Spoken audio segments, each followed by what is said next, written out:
natural medicine. All to right, keep let's the party talk about going. natural medicine. All right.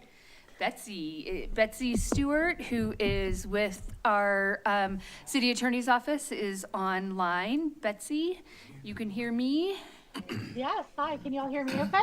Perfect, yeah. We are moving you on to the TV in front of the city council so that they can see both you and probably your presentation. And you can just let Christy Jefferson and I know if we need to move on to something else. Great. Yeah, and so what I'll really do is, I don't really have any slides. I like to give this one kind of verbally, since it's a work session. And it's just the memorandum that I provided that's in the packet. And then two sample, one is a temporary moratorium and the other sample is a kind of baseline ordinance to work from. And so that way, you know, we can go through that as we need to in this session. Wonderful. Christy is working on getting your information up because Perfect. you were technically second on the list. So we're scrambling a little bit. hold, please. No, please, no rush, nothing. I'm here as long as you need me. Okay. There we go. Thank you. Beautiful. All right, so natural medicine. I'm going to break this down into three parts. One is going to be a brief overview of natural medicine laws in Colorado. The second's going to be an explanation of how a temporary moratorium in the form of an emergency ordinance can apply in this scenario and why it was presented to you this way. And the third is going to be a discussion to see if you'd like me to draft a temporary moratorium and or local regulations regarding natural medicine. So first, I'm going to start with an overview of the natural medicine laws in Colorado. I know that you all have already had time to look at the memorandum, and I'm sure you're generally aware of it since it's been out for a while. But Proposition 122 was a citizen-initiated and voter-approved ballot measure in Colorado that legalized the use and cultivation of natural medicine under certain circumstances as an alternative medical treatment to traditional pharmaceuticals. So at the present time, natural medicine relates to the hallucinogenic compounds of psilocybin and psilocin that is often found in what is commonly referred to as psychedelic mushrooms, and I'll alternate during this presentation between saying natural medicine and mushrooms, but just for intents of the current state of the law, it's mushrooms, it's all the same thing.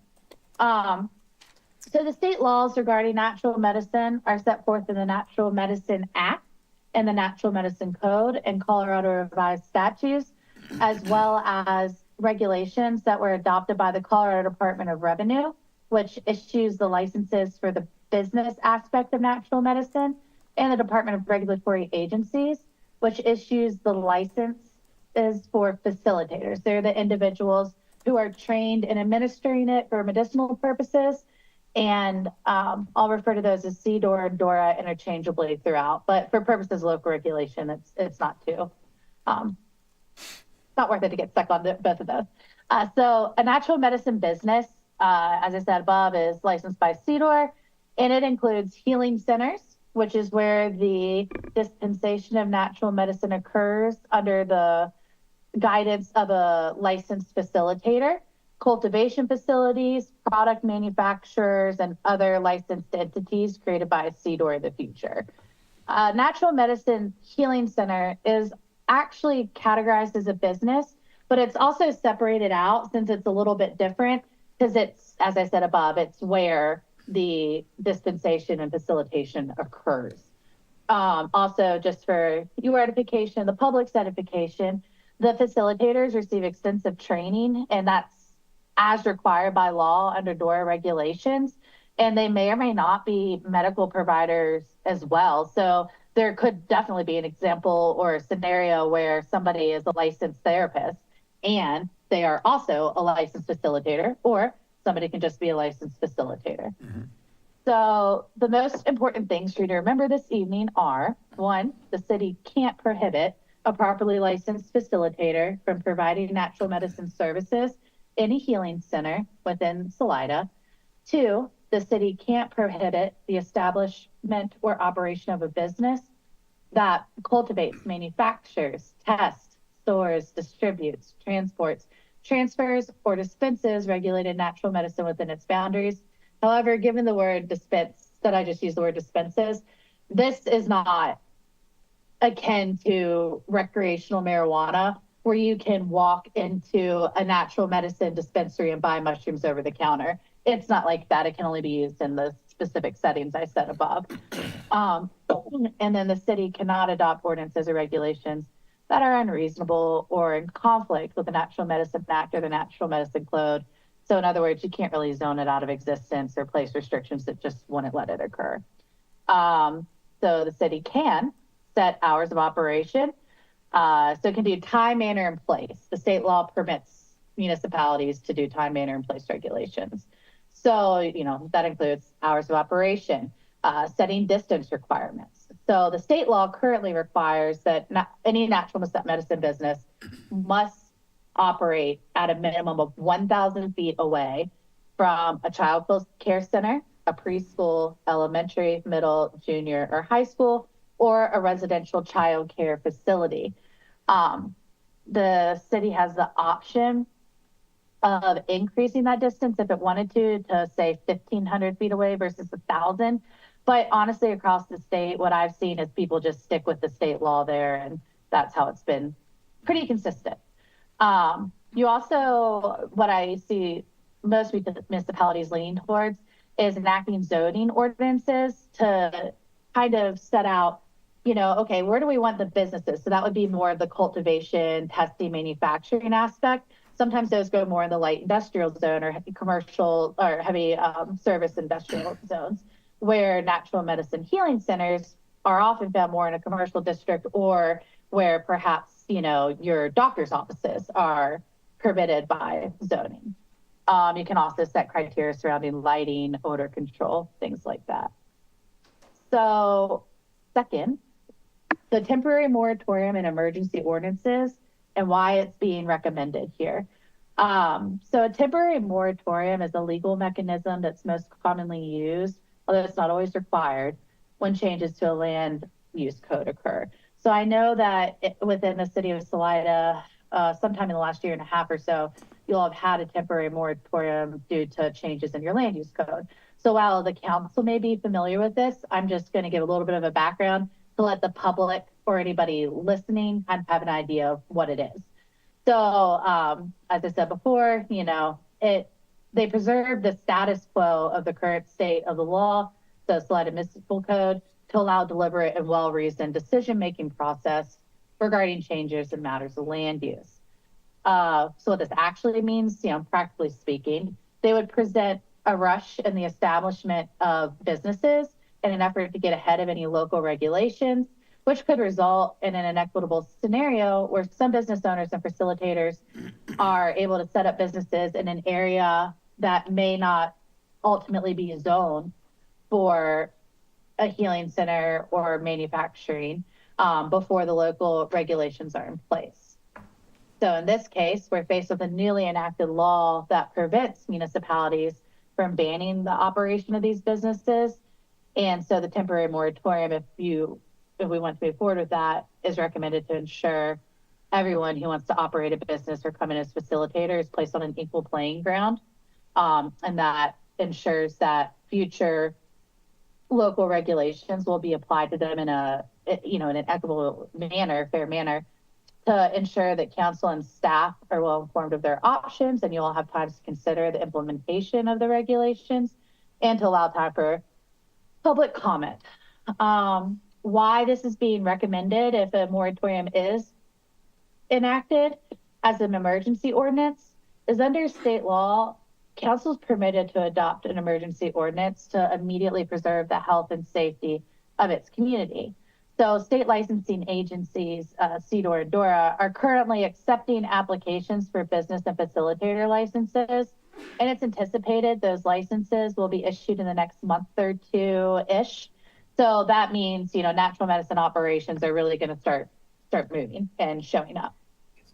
So due to the minimum of 2 weeks, depending on your council meeting schedule, sometimes there's 5 weeks in a month, right? But due to a minimum of 2 weeks between a first and second reading of an ordinance, we just recommend the temporary moratorium on an emergency basis here.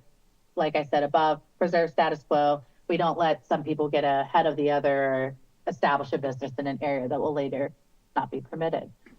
So what's next is once I'm done talking, I'll go ahead and sit back and let you all ask questions, talk, whatever you need. And at some point during this work session, I'll likely pull up or have the city clerk pull up the Castle Rocks ordinance, not at this time, but to kind of maybe go through section by section, which isn't too many, on whether or not there's a general consensus from council to direct me to prepare something similar for its review, to slightly change it, et cetera. Again, this is for the public's edification. This is not being voted on today. I just need policy direction from council. So that's why a general consensus kind of thumbs up, thumbs down scenario will occur versus a formal vote. We need guidance in order to draft anything. The reason why Castle Rock's ordinance was chosen is it's a really straightforward and concise application of what municipalities are able to do through time, manner, and place restrictions. Also, our firm is pretty well acquainted with their city attorney, Mike Hyman. He's a great attorney. And I've used this ordinance as a model in some of our other municipalities that are in the process of creating some ordinances. And from my review of other ordinances around the state, it looks like a lot of people have probably looked to him or looked to Castle Rock's original ordinance for guidance, just because it's very straightforward. So finally, our office recommends at a minimum you all do consider identifying where you would like natural medicine businesses versus healing centers to be within the city, within a zoning ordinance, to ensure, we're balancing the needs of business owners and facilitators with needs and desires of this constituents to do well-defined areas where it can occur. And it also helps state agencies when they're issuing licenses. If somebody were to apply to establish a business or act as a facilitator in Salida, I've attended some of the CDOR presentations remotely, as well as Dora came in and spoke, just kind of tracking this throughout the progression. And they've made it clear that they intend to obviously look at local ordinances to make sure anybody with a license is complying with the ordinance before a license is granted. So it's nice to have everything clear in one place if that's the way we're going to go.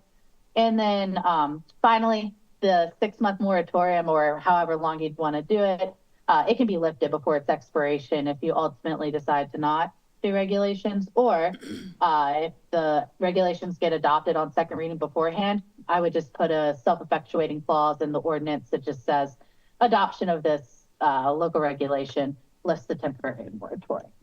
So that's the conclusion of my presentation on this. I'm happy to answer questions, listen to you all, but however I can best help you. Great, who'd like to begin? Kelly. I would, well, at first I kind of thought that this would kind of seamlessly fall into how we've treated marijuana industry as far as where to put it, but it kind of on further inspection, I mean, it looks like it's kind of the opposite. Like marijuana, it's not a place to consume the product; it's a place to purchase the product and then take it elsewhere. So this is kind of that opposite end of the coin, where it's a place where you consume the product. So I guess I wanted to know how that conversation kind of, because we were presented with, this idea that we sell there's a marijuana industry, they sell this product, and if you're visiting, I don't really know if there's like a legitimate legal space to consume it if you don't have like a private property to go to. So this is kind of like, how does this change that discussion? Because we were told it was for insurance reasons or just liability reasons. The marijuana industry itself couldn't have a place to like consume their product like in this capacity. So you have to consume it on the premises, and then With a facilitator. yeah, with a facilitator, and then there's time after the session. I apologize, I can't hear the speaker right now with the microphone. Sorry. I'm just Yeah. wanting to know how this pertains to just like the confines of the law. Does this also change the conversation around the marijuana industry? So those are two completely separate code provisions, like in the Colorado revised statutes, those are two completely different titles. So if the state legislature wanted to change the way that marijuana, say you wanted to have like, a common consumption license or something where you could go into a cafe and smoke marijuana recreationally, eat it, whatever you wanted to do, that would have to, I believe, first come from the state, and then you would decide it on a local level. This is separate than that. So if essentially, as odd as it sounds, take what you know about marijuana, dispensaries, everything like that, and just put it in a different box. The reason why I brought up marijuana is to explain let me think of how to phrase this easily. So the dispensation aspect of natural medicine would be a facilitator is the individual who administers it to you for medicinal purposes, right? And they're a licensed individual. If they were to purchase from the business, they're purchasing it for the natural medicine distribution and dispensation process, right? So it isn't, I can't just walk into a natural medicine business and be like, hi, I want whatever quantity mushrooms are sold in. I just like to take them home and purchase them how you would with marijuana. So that's kind of the difference. Does that answer your question, or is there a way I can make it more clear? Yeah, I mean, again, just like it's quite a paradigm shift. I mean, I also have questions about what it even looks like to be a person that dispenses and oversees this. Like, what kind of background does that person need? What kind of actual bullet point kind of like what boxes they need to check in order to be considered qualified? I mean, it's a big paradigm shift. And unfortunately, It we have is. the state It's very regulatory different. agency in DORA that's going to handle all of that, so that's off of our plates, thankfully. It'd be nice on to the have that. licensure. So when Those that answers, comes though. to us, that licensure comes to us, it's already gone through the state process, is Yeah, what they you're have this, saying? they have this. Yes. Yeah. Okay, Yes. An individual cannot open a natural medicine business or a healing center or facilitate without a state license. So it must go through the state for them to even be permitted to open. And so the only thing really, quite frankly, municipalities can do is just regulate time, manner, and place to individuals who are appropriately licensed by the state. For marijuana, do we have those specifically in commercial zones? Because I noticed most of the dispensaries are on 50. Is that something? I do not know that off of the top of my head. I'm sorry if I interrupted. I couldn't hear very well. The mic isn't near you. But I can look into where it's zoned. It's okay. I was asking the other council Yeah, members. my understanding is when it was Thank you. put into place, they put them on Highway 50 and they kept them out of the downtown area, because you go to certain communities and there's not a lot of rhyme or reason to it, and I think, and you might, It's in the C1 zone district, so it is along 291, out there, along here. They are allowed, but there's a lot of regulation. They're not allowed in the C2 zone district. And they're still, have to be outside that, 1,000 Yeah. feet zone from any yes, Yeah, they got that too. school or anything too, right? because that's in the state statute, That's so. the state statute. May I go? Yeah, absolutely. We have a real childcare shortage here, so we're always trying to encourage people to start childcare businesses. So what I'm curious about is if you get a recreational establishment, then a childcare center comes in and they decide to move within 1,000 feet of that existing recreational, how does that work? Yeah, and so there's no recreational use of natural medicine. It's only permitted to be used as a facilitator, dispensed by a facilitator for the purposes of essentially an alternative medical, procedure to pharmaceuticals. But to answer the second part of your question, say there's a natural medicine healing center located somewhere, and then 10 months later, a child care facility wants to open within 800 feet, right? But our rule says 1,000. Typically it's primacy, so first one there wins. And so they would most likely have to find somewhere else. However, I can look into that a bit more. and see if there's a way to get around that, or to see if there's a way we could craft something around that scenario, right? I just hope that we have enough childcare centers that it becomes a question we need an answer to. I agree with that. I do. So how is the, I guess, the person that wants to come in and use the facilities to, you know, to take the mushroom, you have to be prescribed by a therapist or somebody, anybody can go in and say, hey, I want to use your product, and I want to use your facilities, and then sign a waiver and use the facilities? Or is it handed down by do you have to have like a prescription from a therapist or another doctor? Or? My understanding is, you know, there's going to be work on the front end before they have the actual Session. yeah, the session, whatever you want to call it.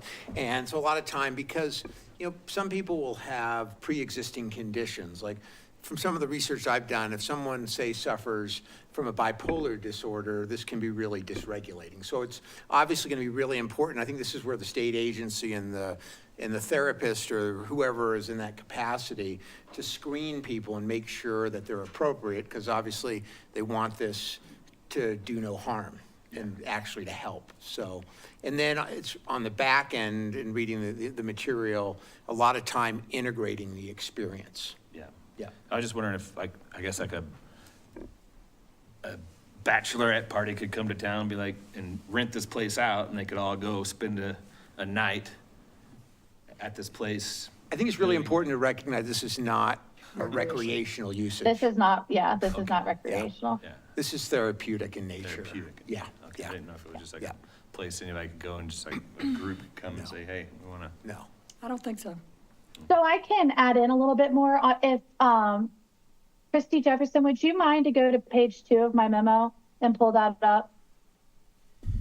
And yep, there we go, right there, part B, the small b. There you go. You all can, if you look at the part that's bullet pointed out, so the administrative so first off, you had to be 21 years or older to even consume natural medicine. Oh, and then you have to have it from facilitator. So it's a 3-phase process, and the mayor's correct. I mean, he did a good job summarizing what goes on. You first have a preparation session where you have to meet with your facilitator, and you all have to decide whether or not it's appropriate for you. Any additional parameters around that would be, I think, set forth in the regulations and in training. And then an administration session is when it occurs. And so that's when a participant consumes and experiences it. And then there's some regulations in place that it's often based on dosage, where there's like a kind of just like an analysis of how long you should sit and stay until you're permitted to leave to ensure you're sober driving, or at least you have a ride or anything like that. And then the integration session occurs after the administration is complete. So it isn't just going in and saying, hey, I want to do some mushrooms today. It's actually supposed to be for therapeutic reasons, and you have all of those steps and protections around it.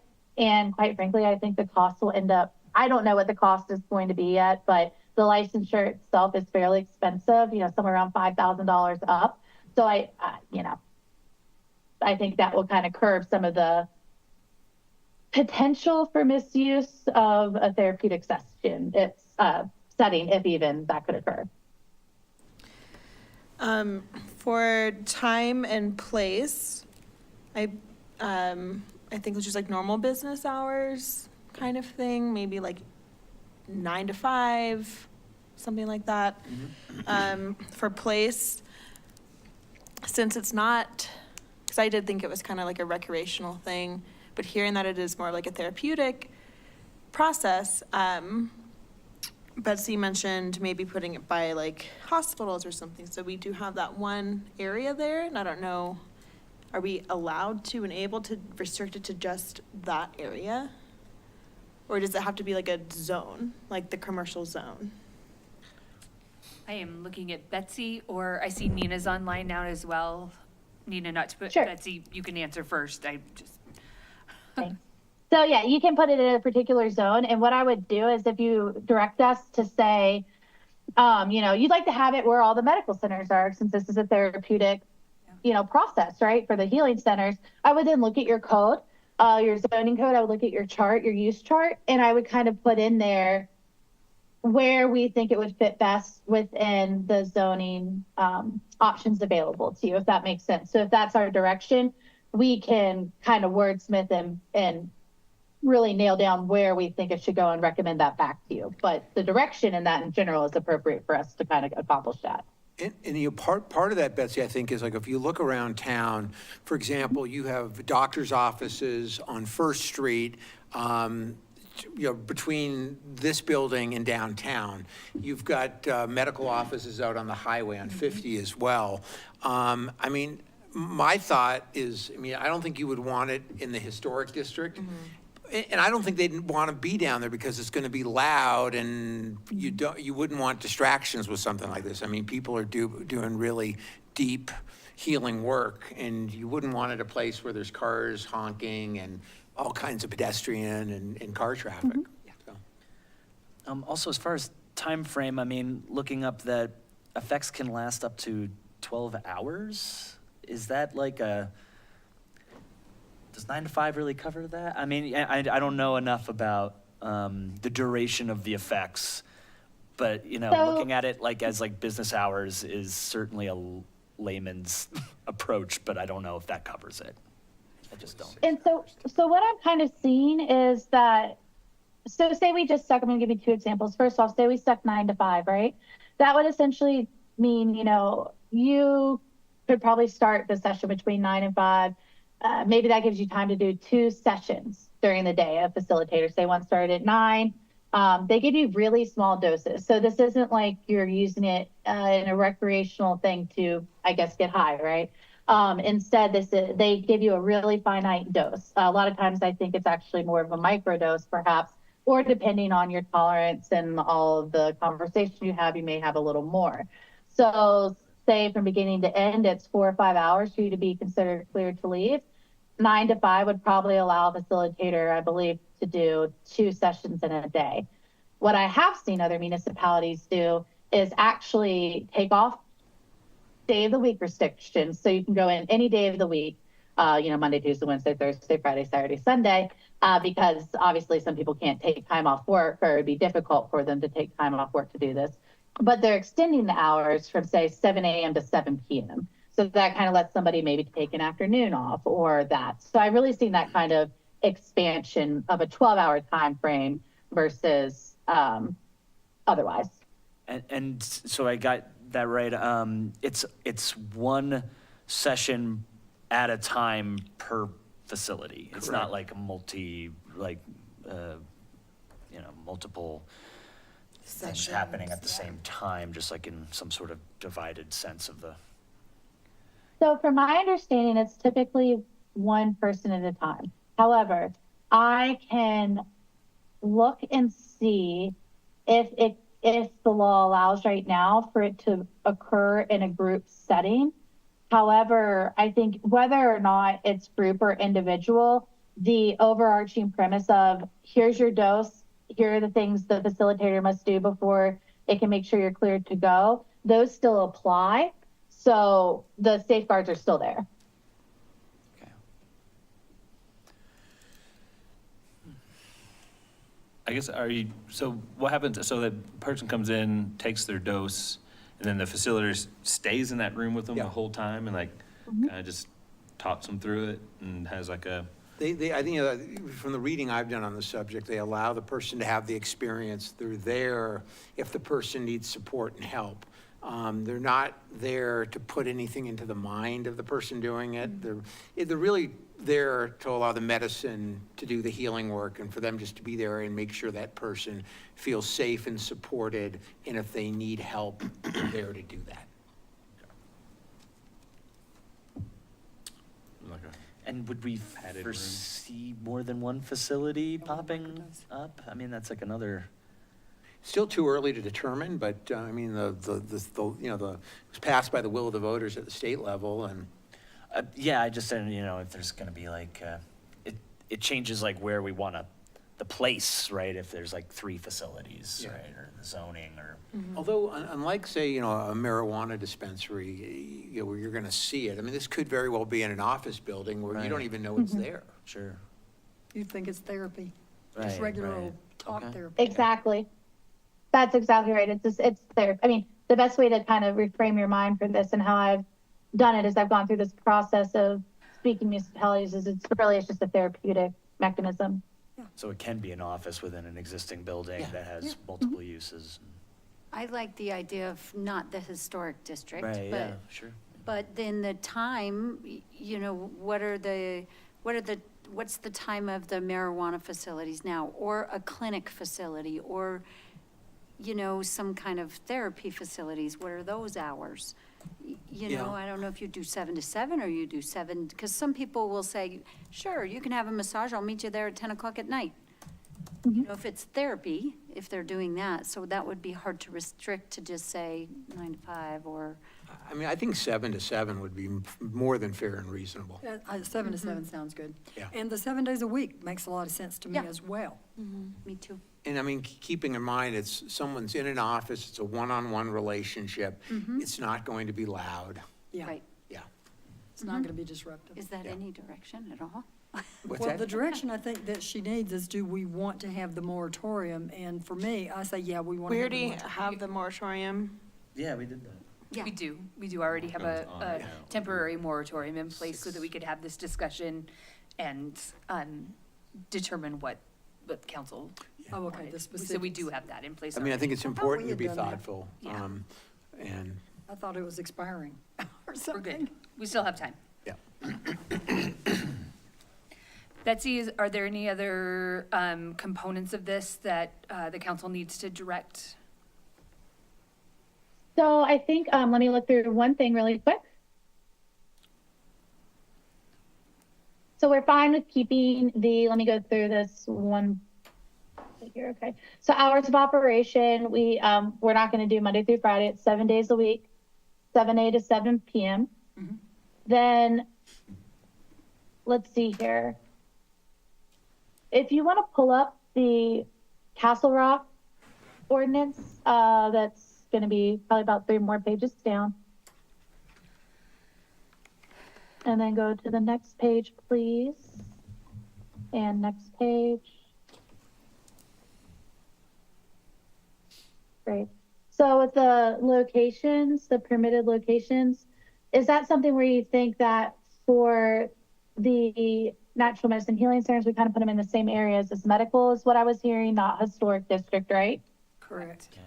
Yeah, and I mean, the way I look at it is, let's say we have an established therapist in town that's doing this kind of work, and they get licensed. I don't think they should have to move offices. I think that would be a pretty significant obstacle for somebody. Yeah, that'd be a deal breaker. Are there any such facilities? There were some of dental that? therapist office in the Sherman building at some Yeah. point in time. And so, yeah, I agree. If there's an established practice and that's what they need to do in their practice, I wouldn't have an issue with that. You know, I mean, I hear what you're saying, Suzanne. Let's don't make new places to do that. But if that's basically what you're already doing, why not? I agree. Finding rentals here is never. Difficult. Yeah, it's You have challenging. approve Yeah. all of the Yeah. licenses that come Okay. through, right? Sorry, Betsy.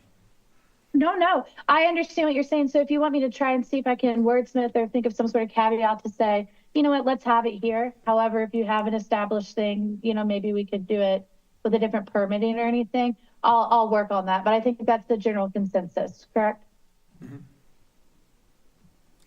Yes. Yes. Okay, thank you. All right, so that'll be, and then with businesses, now, like I said, that's for healing centers. Businesses are the ones who manufacture it, test it, everything like that.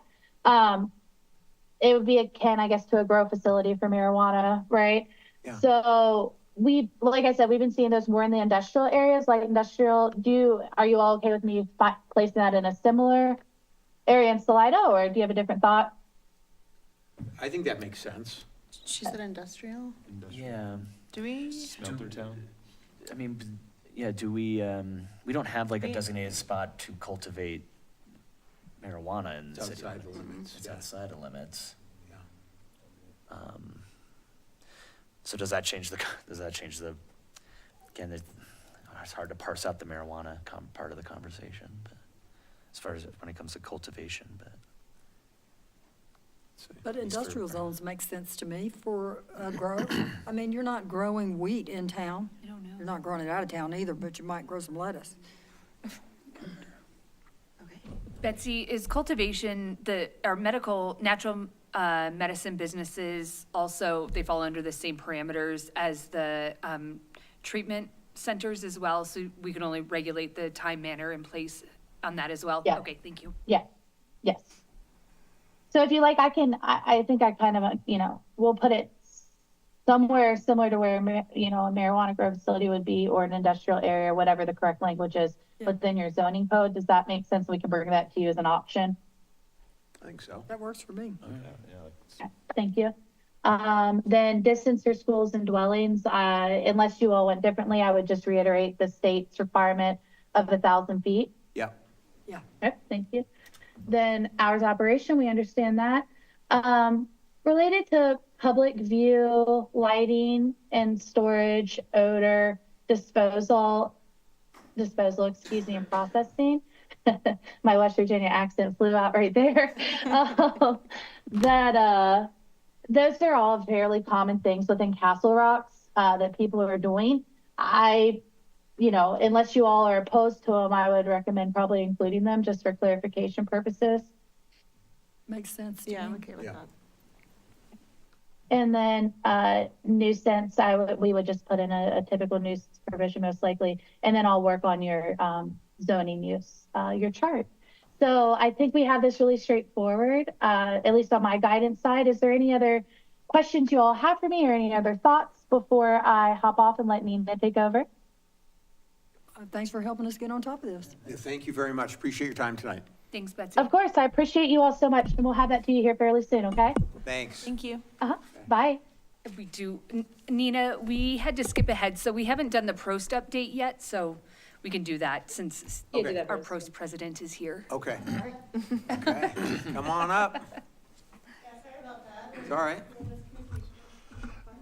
Yeah, and I'll do just a little background. So, you guys appointed new PROST members when previous PROST members' terms were up, and Jess Smith chose not to rerun because of, she chose not to rerun or reapply.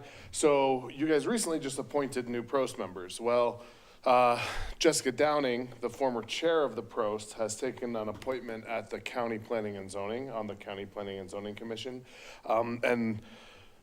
Jess, Stacy, and I met last week for the first time. So Stacy Falk is the new, as of the last PROST meeting last Tuesday, is the new chairperson of the PROST. So Stacy's coming into this pretty cold. And I'm gonna try to help lead as much as I can and help. She's here to answer some questions if you have questions about the way the process went. But we're gonna kind of let Stacy go here and try to reflect a little bit on what happened in 2024 and some of the priorities that have been set for 2025.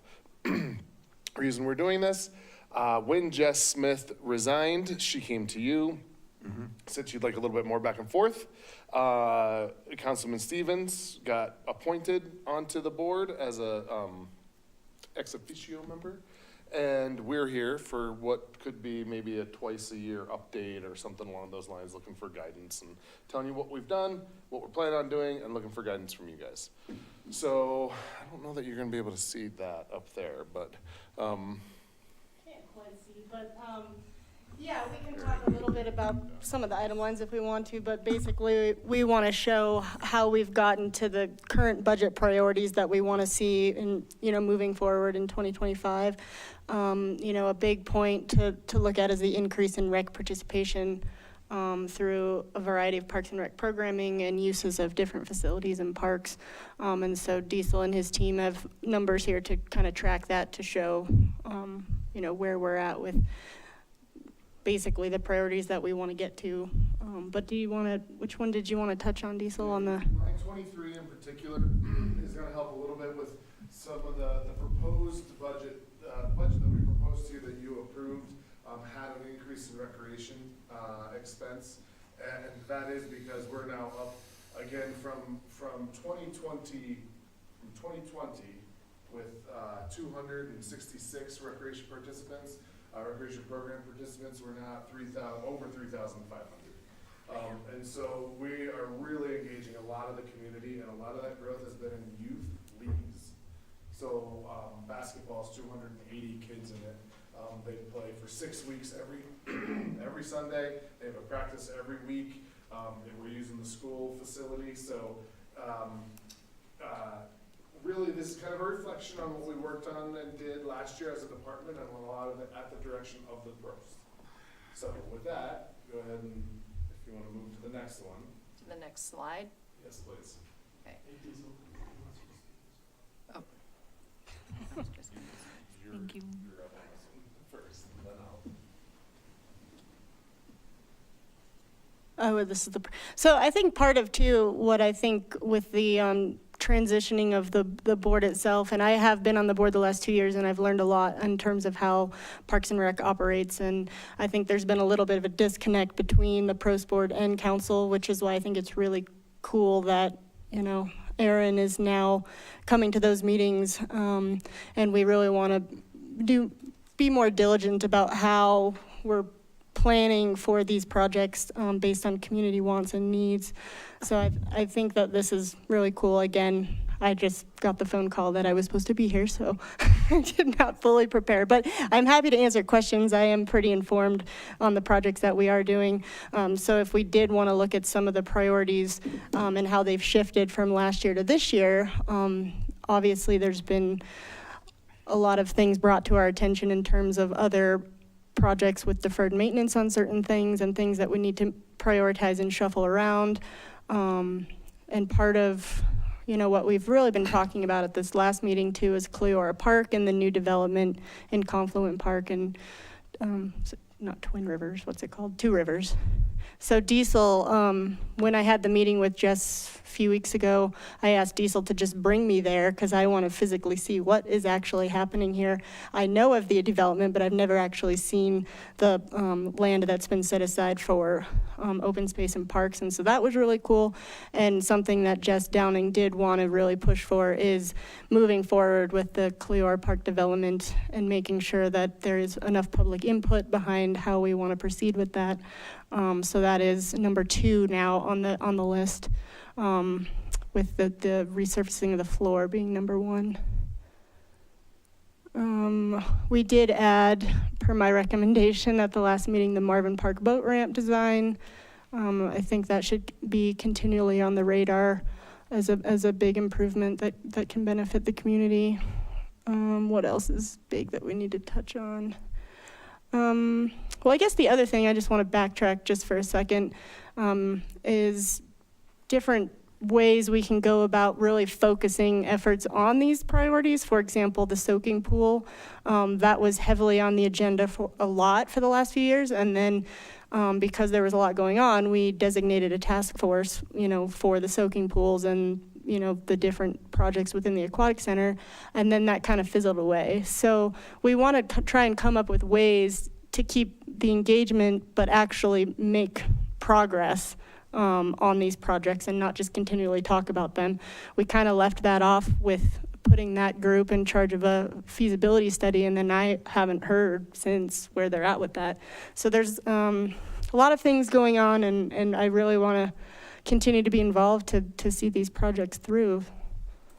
So where do we want to talk? Do you want to add more to that, or do we want to just go into? Hey, Diesel, bring the mic over to you. Councilmember Nacarado. If you want to just reference the work with the county, a lot of the high dollar items at the bottom of the list that had been priorities in the past that aren't so much priorities this year. One of the big ones being the recreation kind of facility is kind of dropped as a city priority because we're working so closely with the county now and trying to find ways to, and not necessarily recreational facility, but capital improvements and operational funds for things like facilities, ice rinks and rec centers and whatever campuses. We're working with the county on that more, so we tried to lessen the burden on the city.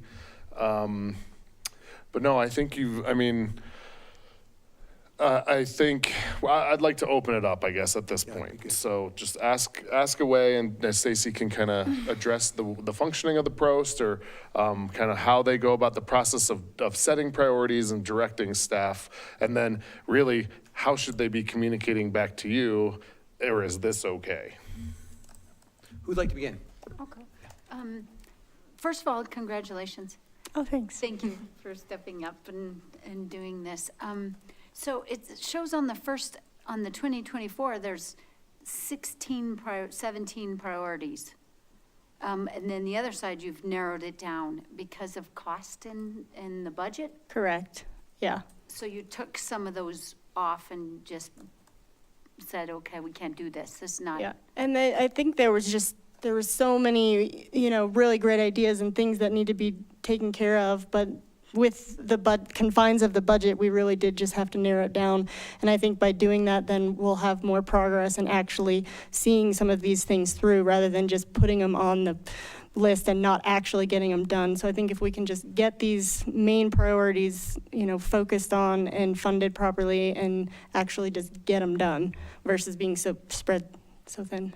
Right, because there was a lot of talk and a lot of budget consideration for staying within our budget and doing some deferred maintenance on the stuff we have. So it looks like there wouldn't be much deferred maintenance on the stuff that you have prioritized there, Well, adding more to our list. yeah, and, more recreational programming doesn't add to our deferred maintenance.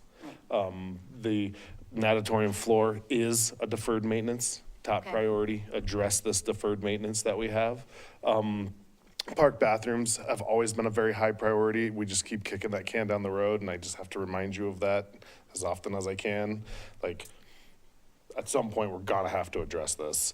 Not just as a need, either close them or redo them or whatever it is. It's not just a want, like, that's gonna become a need. Rough mower, that was more to help us manage what we have. Clear Park development is a commitment that was made by you as a council and the planning commission when they approved the development plan for Confluent Park, that the city would take ownership of that land and then develop it. We did not account for how we're gonna pay for it. So we have found creative ways and not necessarily creative, one-to-one ways like fee in lieu, fees, to at least have some funds to be able to get started on that project and kind of hope that other developments come online in the future that we can use, maybe go to council for 2026 and general fund dollars to get some of this done. And then after that, Councilman Fontana, some of that stuff was just done. We completed like number 12 and 11. What was a priority in 2024 got done. And so some of the missing numbers are because Not there. we finished it. Right, Right. okay, thank you. Other questions? Yeah, just Marvin Park, we had the master plan on what that would look like, and then a little snafu of where to put the baseball fields. So what is it looking like now? Is it like trying to do a step-by-step, starting with the ramp, or? That's how I see it, and I think that the ramp would be the top priority within that master plan that probably does need some revision. There was a lot of talk of the, ice rink thing going there. That's no longer the case. They've got some other projects in the works where they've kind of pushed that aside, so Marvin Park won't be needed for that. But I think the boat ramp is definitely a priority, especially just to get congestion out of the current boat ramp in downtown and spread traffic out. And there's so many users now that it would be super beneficial. To follow up, we would probably have to move the T-ball field, which is a lot easier to move than any of the other fields. There are places in town that we have that could fit a T-ball field. The user groups aren't always the same. It's not like you as a family show up for a T-ball game and then it rolls right into a Little League game.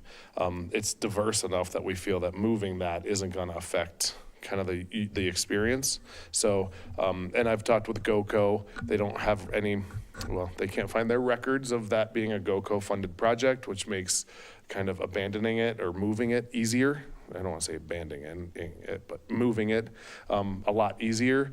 I am talking with the school district about maybe, hey, how can you help us out here and use some of your facility as like a T-ball field? But yeah, to Stacy's point, they identified that as a pretty high priority for just the flow of town and the way town's developing right now. And we tried a temporary boat ramp on River Left, and the Coors boat ramp is failing every year. It's getting harder and harder to justify having trailers backing down there. So it's like really with that, we can then kind of close up the Coors. Yeah. Yeah, if that was there, that would be a proposal. We would have to go through a lot of community input. It would always be open to hand launch, kayaks, tubes, SUPs, but the act of actually backing a trailer down is what the concern is right now. It's so busy and it's so tight and And falling up. hard. Yeah. So we would have to go to the community. That's why we haven't done anything yet. We were going to try to see how the temporary boat ramp on River Left helped alleviate some pressure. They're both now like hitting capacity.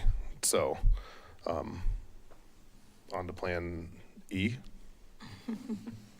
Well, generally, I like this. I like the focus, because you just can't do everything. And we've been spread way too thin. So this is way more focused. I'm sorry to see that bathrooms still are not on the list because they seem like they're in really crappy shape to me. And that No pun intended? But it seems to me that, we need to get those on the list. Maybe we could do that next year. Yeah, I And agree then with that. what is more rec for 70 grand? Oh, more recreation programming, I believe. Is that what that's about? Yeah.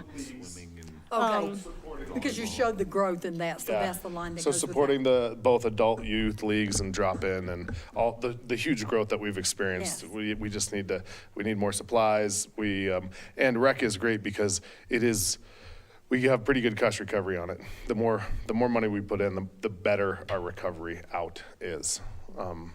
It's one of the few programs that we just keep leveraging our staff better and they keep producing more. And at the last PROST meeting, Ryan Wigman, I can't remember his title. Ryan's the rec supervisor, put together a really nice presentation. Councilman Stevens was there to see that. I think Ryan was gonna share that. But he just had some really good statistics and graphs and charts just to show how far Parks Rec has come and then what the potential is for the future to continue that programming. He mentioned a lot of different camps and stuff fill up in like 5 minutes. Wow. Then they're closed. So there is a need and a want. The only other thing I would mention and to get back to is to formalize the process where you come in, say, at least twice a year Love that. and update us, because I think that was a miss on our part, not having more consistent communication, so. Yeah, no, I absolutely agree. That's why I'm excited to continue to be involved. So thank you for letting me have another term. Thank you very much. Anything else? I just want to second Councilmember Pappenford about the park bathrooms. I hear you, Diesel. You're like, we really need to get this done. And I agree. I think that we should maybe put a bit more of a priority on that. And the lodging tax that we imposed on hotels was specifically to go towards an outdoor pool. Is that correct? No. Yeah. That is that increase in tax, the original ballot language was that those funds would go towards parks, I think it's pool and steam plant operations and improvement. Something like that. So it was a very interesting ballot language that kind of ties our hands a little bit. All those funds basically are just used to offset. That's like a revenue source that we use to kind of offset the amount of the general ledger funds, general fund funds that we use for Parks and Rec and Arts and Culture now. trying to keep it focused on the operations of the pool and the steam plant. Okay. I guess my only concern is that if that's what the voters assumed, is that it's going towards the steam plant and the pool, that is, yeah, I mean, I see that cost and it's a lot, but I do think that that is a want that our stakeholders have voiced wanting. Those are my only thoughts. And the only thing, is there any direction you would like to provide to Stacy to help communicate on to the rest of the PROST board members? There are a lot of people there with a lot of talent, a lot of passion. They like reading things at night. They want to research this or research that. Like, what are some things that you're hearing that you would like them to pick up for you? I mean, I'd love to get everything back from Jamie Sabak before we have that conversation, because there are financial realities that we have to deal with. And because that information should be shortly forthcoming, right? So would it be possible to maybe table that until then? Yeah, and I agree, and I attended both of those work sessions with Jamie, which I found highly informative and a great reality check, and I go back and read my notes often, and I'm like, oh, yeah. So, yeah, I really appreciated having that opportunity to learn from her, and I think that will definitely help the PROST board moving forward in how we look at these projects and the reality of them, and the cost recovery and the investment, and, yeah. Do you have something? Okay. All right. Anything else? Okay. Thanks. Thank you. Okay. Thank you. Switch my screens again. And so next up, and I really appreciate, you want to? Nope, you start. I just want to make a comment that we're going to keep this conversation really focused on the deed restriction. I believe in May, we're going to have a broader conversation around the inclusionary housing ordinance. But for tonight, let's not go down that rabbit hole, because we're going to have a lot more information and we're going to address it in 2 months. Yes, yep, and just along those lines, we do have partners in the audience from the Housing Trust and the Housing Authority bills here as well. But we did all meet today to talk about this evening and how we can bring forward to the council additional information on housing in general in our community. So we are hoping that this evening the discussion is centered on the deed restriction, and we'll take notes, get direction from the council if there are specific items you want to have additional information about regarding housing programs and tools in the county. We will ensure that we have that, so you can let me know about that. But we do have it planned for May 5th, having a work session regarding housing tools and programming in Chaffey County. Good. Yes, May 5th. We are planners. Cinco de Mayo. Every work session up until May 5th is chock full of exciting things already, so, yeah. So Nina is online, and she will be presenting this evening, getting direction from you all, so I will pass it along to her. Thanks, Christy. Hi, everyone. How are you doing? Hi. I apologize I'm not there in person tonight, but I know after the discussion at last meeting, Christy and you all wanted to have this particular discussion as quickly as possible. So tonight I was only able to appear via video. Christy updated me about the last meeting. As you know, I was attending to be there in person, but we had to go to Michigan for a family death. But anyway, we'll be here. Like I said, we'll be here to get your direction. So I just wanted to explain again. We spoke a little bit in April, a lot in April 2024 about what the deed restriction is. It's to implement the purposes of your inclusionary housing ordinance. So it's, to accomplish the goals, the directives, and those are to promote construction of housing that's affordable to the community's workforce. I think it's always important to go over this. Retain opportunities for people that work in the city to also live in the city.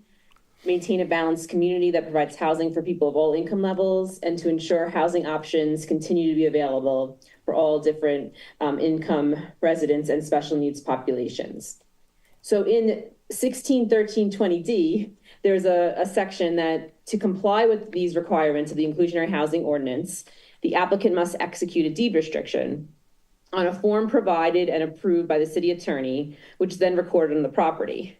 So this is a legal document, but of course, I implement your policy goals. So when we draft this document, it's again to accomplish the goals of that ordinance, but if there's anything that requires clarification, changes, updates, that's when I come to you. You give the direction, and then I draft legal language, or as I said to the mayor the other day, the legal mumbo jumbo, and we accomplish that. So deed restrictions, again, are the mechanism that implement that goal.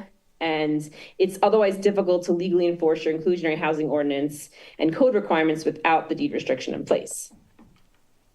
And since, as we all know, we've heard concerns, and what I'm here today to do is, if I sense an informal nod of a majority of council present, we will take that as policy guidance and update the deed restriction to be better suited for certain federal lenders, as well as to implement some practical approaches that will make this process go smoother that we've learned about the next time there's a for sale inclusionary housing unit.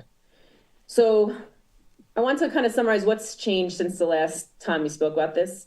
There's more inclusionary housing units coming online, and seeing how Salida is working with this market locally, nationally. We know there's been a lot of changes, but also just how the for sale part, there's affordable for rents, but also for sale. But seeing how the for sale have worked in the local Salida market has made us realize that we probably do want to make updates and clarifications to our deed restriction program. Also, interest rates raising the last 1 to 2 years, they've created a harder market, especially for the people in these income ranges. For the inclusion housing, it's a more middle-class income range, people without large means. So that change in interest rates really made it much more difficult. There's also been a lack of the tax revenue source for your housing authority. As you know, the 2 votes were declined to fund the housing authority from a tax revenue source. So in other communities, the housing authorities, they assist buyers financially, for example, with down payment assistance, other resources that also help for marketing, promotion, wait lists, that kind of thing. Finally, I think some of the issues we found are, from a practical standpoint, caused by a little confusion with the USDA attorneys, bureaucracy, and then there's been practical challenges related to staffing transitions. But like Christy said, we've had a really good conversation with the Housing Authority, Housing Trust, our community partners, and things seem to be going really well and smoothly now. So I think that's positive. So what I recommend, but I'm going to obviously want to hear from you, is, and when I recommend, it's because I've heard from you as council, some of you, and then also what's going on in the community and what's happened with some past, for sale units. So what I recommend at this point, given all that, is that we reword the foreclosure section and the option to purchase in your deed restriction. I will go a little bit into that just to generally explain. It might bore some of you, but I've been asked to just explain a little bit. So to more clearly articulate at the beginning of our foreclosure subsection that in the event of foreclosure, it's subject to certain steps and provisions, and that the town or the housing authority will have the option to purchase the property. There will be an exhibit to the deed restriction that I recommend, which is entitled The Option to Purchase.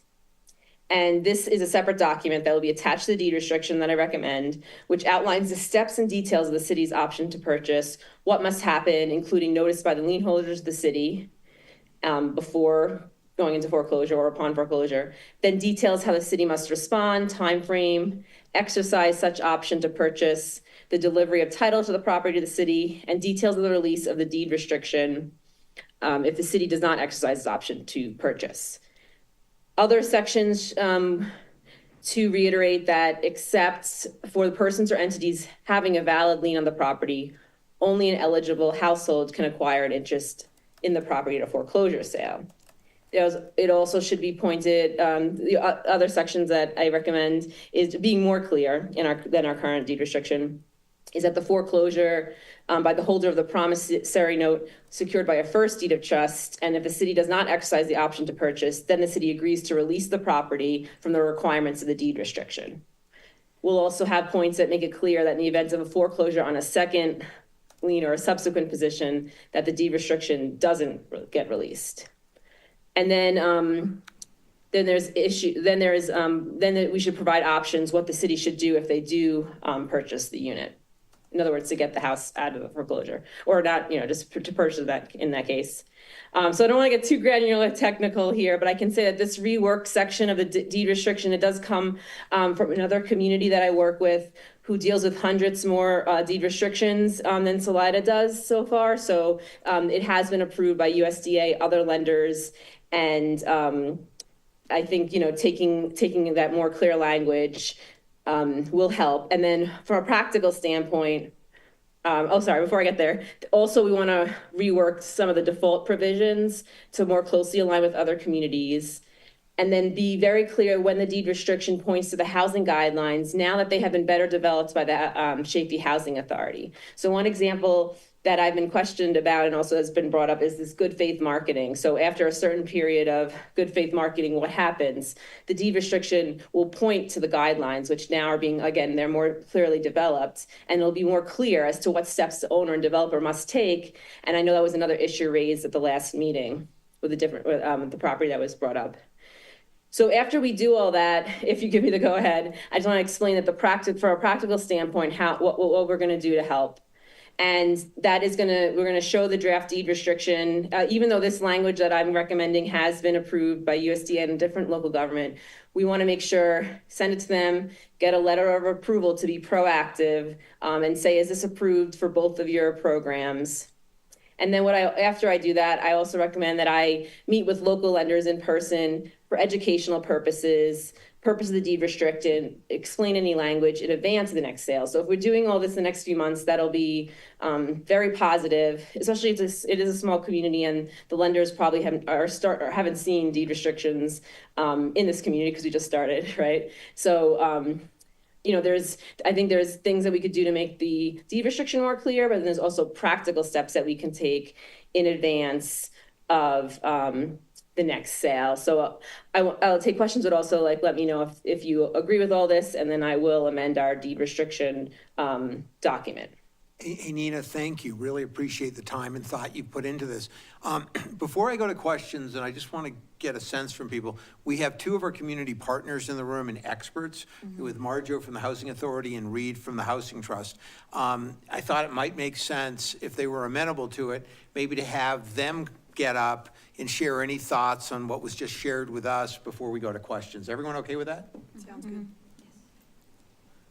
And I told them they wouldn't have to speak tonight. You don't have, okay. Because so, Well, I'm not trying to put half of anybody what, on the a lot spot. of what I said was based on I meeting knew with that them. you were taking your evening We to met be with here, them so I didn't want you to earlier. feel. But you So don't yeah, sorry, have we met to. with them earlier. Reed gave me very good ideas about passing it through USDA, making sure. Marjo updated me about the Reed's actually up guidelines here right that now, Nina. now talk about good faith. So we had a really good meeting today, and we're going to continue to work together. I'm not saying that, like Christy said, I'm just trying to. We all work together, even for what I just presented. And we have, Reed's just gonna share a couple of things. Basically what Nina just said, we already talked about it today, and I think we're pretty much in agreement. And the Okay. deed restriction does not affect us as much as it does the housing authorities, so playing a deferential role here. Okay.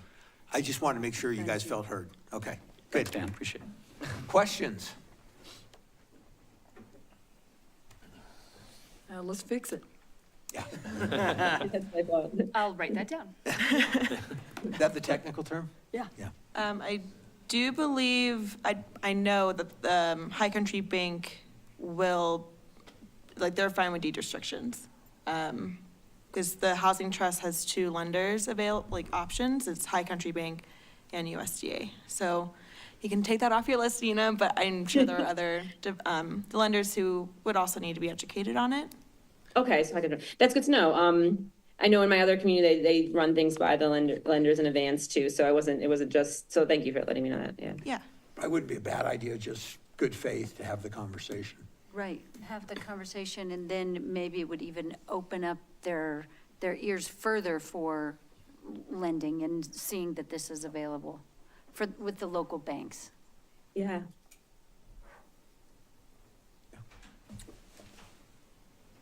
Okay, so I need to put it as a question. Can we fix this now? Yes, if we give her direction.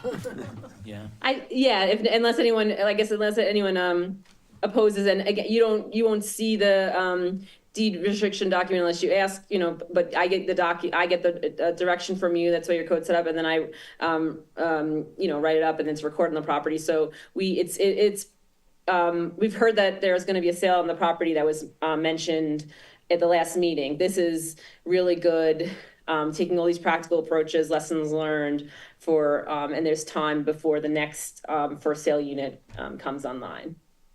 So I had another question. It seems like with this project or this redoing this, and I looked online and I can't find it right now, from the packet. It looks like the city is placing itself in a very critical path of, if it does fall into foreclosure after the bank has lent the money, then the city has the first right to purchase that house? Option to purchase, yeah. The option to purchase. And If we don't purchase, then the deed restriction is released, as long as the lien holder is the first in line. And that's the city would purchase the house? Or The city or the housing authority, PHA? either. And keep in mind, and maybe one of you could speak to this, I mean, the foreclosure rates on these, my understanding is are really, really low in the single digits. Yeah, I agree. And this option to purchase is just, if it does get to that point, we at least have the option to purchase. So then the bank is okay, because someone's is purchasing. But then we as a city can decide, okay, well, now we'll figure out what to do. Are we going to use it for another one of my communities? They used well, it didn't go to foreclosure, they used the property for employee housing, or are we going to put it back for a deed restriction, or are we going to rent it, or we just get to decide what to do. So it's just a little bit of a protection that in the very rare event that there is a foreclosure, at least the city has the option. It's to protect the mechanism of the deed restriction, because even though the deed restriction goes away when you purchase it that way then you decide what to do as a city. So it's just a recommended step. It doesn't hurt anybody, but it only helps. But yes, it is very rare, like the mayor is saying, but at least you have some added layer of protection. If you don't have the funds, you say no, but at least you have the option, and then you would say no, and then the deed restriction would be released from the property. So then what I'm hearing you say is that if we were to buy it back as the city, it would stay housing. We could change it up to some degree, but it would still remain affordable housing, essentially deed restricted. Kind of like eminent domain. You can't just do whatever you want. I'll read, yes, there's different, it's good to list as to the options that the city can do, but all of them would relate to affordable housing. So there's 4 options that I recommend, and I could share all this with you guys once I finish drafting about another community. It has different options for selling the property to an eligible household, renting the property to qualified tenants who meet the income requirements, or other decisions of the city's discretion, depending on the needs at the time. And it could just go back into the market for an inclusionary housing, and then put probably you would put a new deed restriction on it. So there's all, and it would, so the deed restriction would list all those options. But yes, they all relate to the goal of maintaining the housing. That makes sense. Thanks. And then there's only a certain amount of time the city has to, or the housing authority, depending, it could be either. If they don't have the money, the bank, the lender doesn't need to wait forever. It's just a very short time period. Yeah. Then they can move forward if the city declines or doesn't have the funds.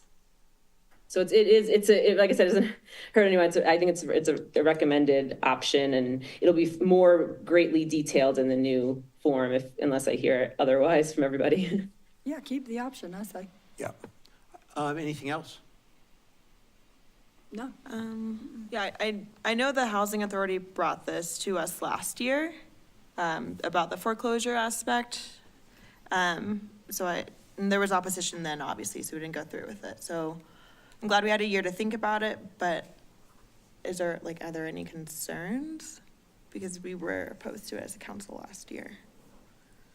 I don't recall it being in opposition. I think it was more of a, when it comes to things pertaining to IH, I mean, we try to give it a year to see how things pan out.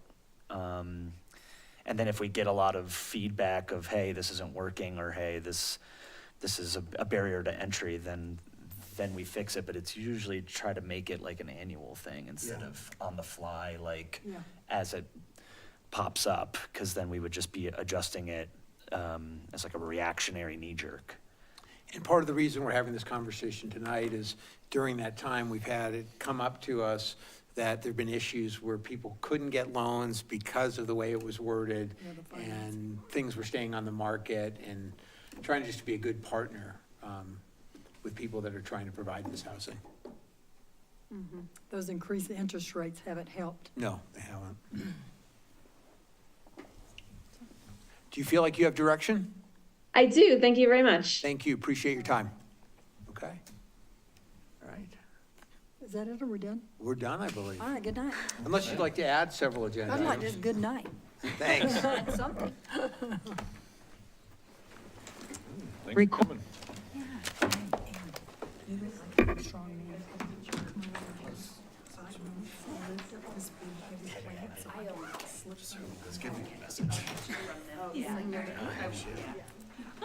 Well, Maybe if we have, like the outline that you were talking about for Thursday, we can Yeah, I can help you. give them some ideas. because otherwise I'm focused on